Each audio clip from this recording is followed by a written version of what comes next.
Meus irmãos, tem uma bomba forte para contar para vocês. Vocês lembram daquele irmão e profeta, o Antônio Solano, aquele mesmo que interrompeu na hora que o cantor Jefferson ia pregar e ele começou a entregar uma profecia? Ele ainda falou sobre a COP30, falou um monte de coisa ali. Então, esse mesmo profeta, ele amaldiçoou, jogou uma praga tanto no Jefferson quanto no pastor Eliseu Rodrigues. Só porque o pastor Eliseu Rodrigues foi no podcast, Eu Acredito Podcast, e falou que a profecia dele era falsa. Mas em nenhum momento o pastor Eliseu disse que ele era um falso profeta. Não falou mal do rapaz. Ele mesmo assim jogou uma praga dizendo que Deus ia tocar na saúde dos dois. Dá uma olhada nesse vídeo. E depois desse vídeo, eu vou mostrar para vocês aí também. O pastor Eliseu, ele se pronunciou depois dessa suposta maldição que ele jogou nele, né? Então, se você puder, meus irmãos, deixa teu like maroto, se inscreve no canal e hype o vídeo, beleza? Preste atenção nos vídeos e tire suas conclusões. Valeu?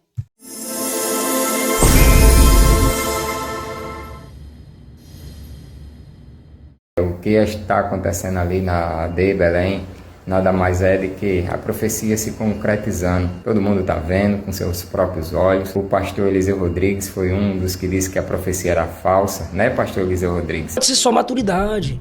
Não vou chamar o cara de falso profeta, mas eu vou chamar de precipitado. E a profecia é falsa.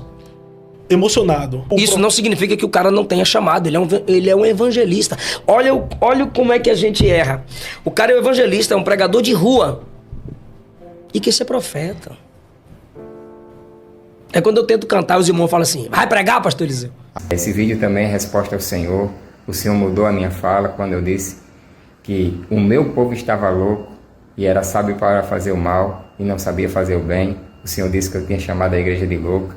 Eu quero aqui esclarecer e deixar bem claro que as palavras que saíram da minha boca foram: o meu povo está louco, é sábio para fazer o mal e não sabe fazer o bem. Eu disse que tinham entregado o altar a palanques políticos, né, a palcos para shows. E o que está acontecendo na AD Belém? Tudo o que foi falado. E vocês rejeitaram. Pastor Jefferson também me interrompeu ali, não deixou terminar a mensagem profética. E por isso, Deus está tocando na tua saúde, tá certo? Porque você não deixou eu entregar a mensagem profética, que a mensagem não era minha. E o Senhor, pastor Eliseu Rodrigues, que mudou as palavras que eu disse e disse que a profecia era falsa, Deus está tocando no teu ministério para que todos saibam que Deus é fiel e Deus levanta homens, mesmo que sejam pequenos, mesmo que seja evangelista de rua, mesmo que seja pregador de ruas. Quero que vocês saibam que eu tenho muito orgulho do que faço, de levar a palavra àqueles que necessitam, que estão ali precisando ouvir as boas novas de salvação. Você não sabe o que eu sinto, não tem preço ao ver uma alma se render, ao ver uma alma que está ali aprisionada ser liberta das drogas, do álcool, da prostituição. Isso não tem preço. E para o que o Senhor saiba, eu também prego em algumas igrejas, e para a glória de Deus, lá a salvação, batismo com o Espírito Santo e curas, para a honra e glória do nome do nosso Senhor e Salvador Jesus Cristo, porque Ele usa quem Ele quer. Não se trata da gente. Nós não temos poder algum, mas o Espírito Santo, Ele tem poder sim. O nome de Jesus Cristo de Nazaré tem poder e Ele usa quem Ele quer. E o que está acontecendo na AD Belém nada mais é do que o cumprimento da profecia. A palavra não era só para a igreja aqui de Camboriú, mas era para todo o Brasil, para toda a nação. E Deus disse que ia passar como um fogo, ia queimar toda a lenha verde e seca.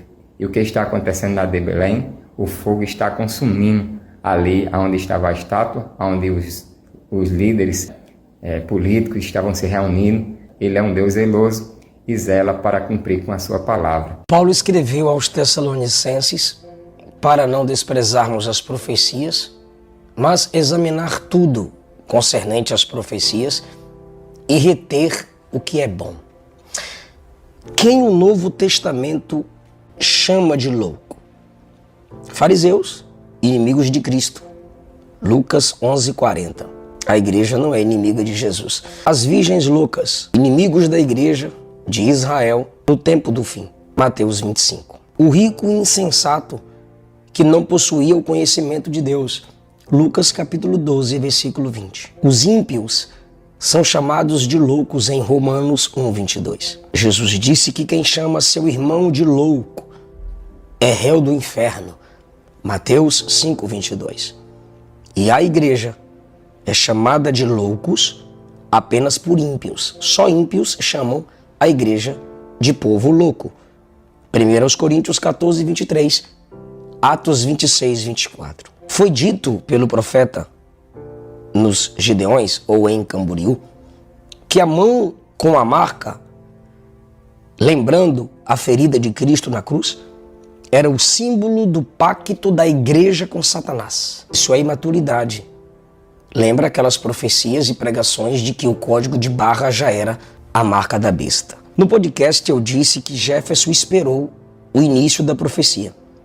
E quando o rapaz disse que a mão furada era símbolo do pacto da igreja com Satanás, Jefferson interrompeu.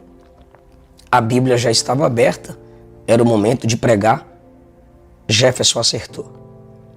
Se a profecia fosse verdadeira, o pregador também teria direito de interromper. Começaria Deus falando certo? Meu povo ficou louco, pois transformou o meu altar. E daqui a pouco eu falo sobre o altar em palanque de show e político, alguma coisa assim. Começaria Deus falando certo e terminaria errado? Seria correto chamar o símbolo da marca da cruz de pacto com Satanás?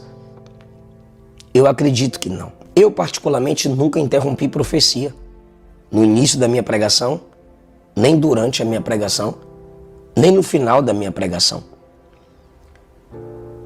O que a Bíblia ensina sobre a ordem no culto?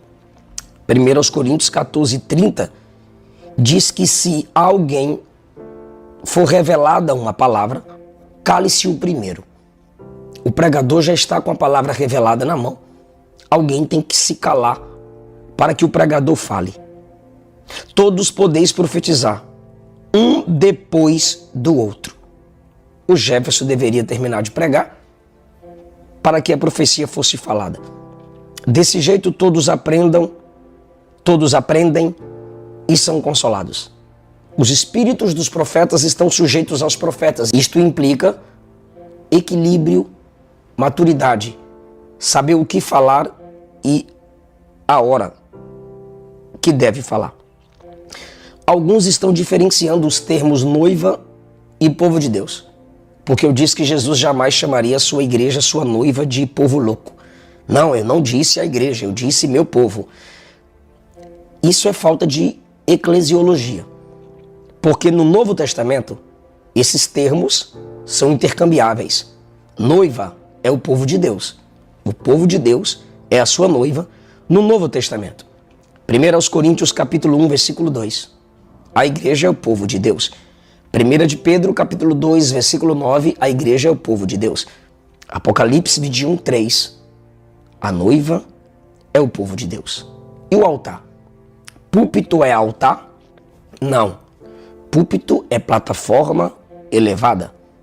Nosso altar não é feito de tijolo, cimento, concreto, madeira.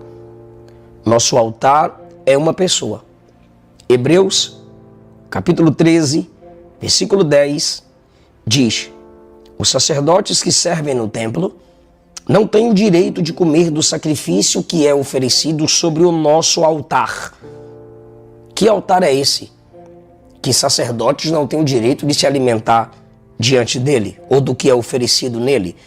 Versículo 15 explica: por meio de Jesus, que é o nosso altar, ofereçamos sempre sacrifício de louvor a Deus, que é o fruto dos lábios que confessam o seu nome.